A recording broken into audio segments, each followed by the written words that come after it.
Many runners will come to my office saying that they have pain in their hip.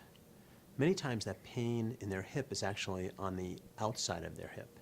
It may extend all the way from the outside of their hip down to their knee. Many times this is iliotibial band tendinitis, or inflammation in the band of tissue that's on the outside of the hip.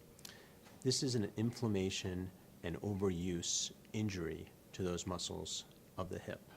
We also think that iliotibial band tendinitis occurs as a result of what we call pelvic asymmetry, or one leg being slightly higher than the other.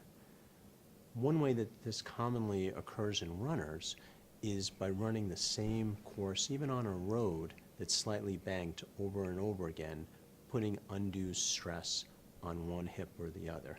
Iliotibial band tendinitis can be prevented by paying particular attention to your stretching and flexibility program. One way to stretch the iliotibial band is to take your healthy leg and put it in front of the hip that's bothering you.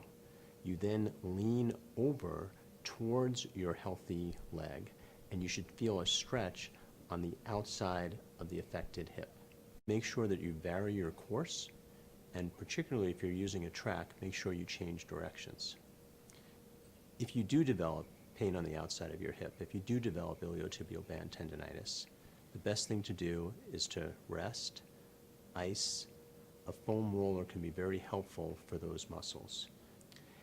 If you have persistent pain on the outside of your hip, or if you develop pain particularly in the front of the hip or the groin, then that's the time to see a sports medicine physician who can help you and make sure that that's the right diagnosis.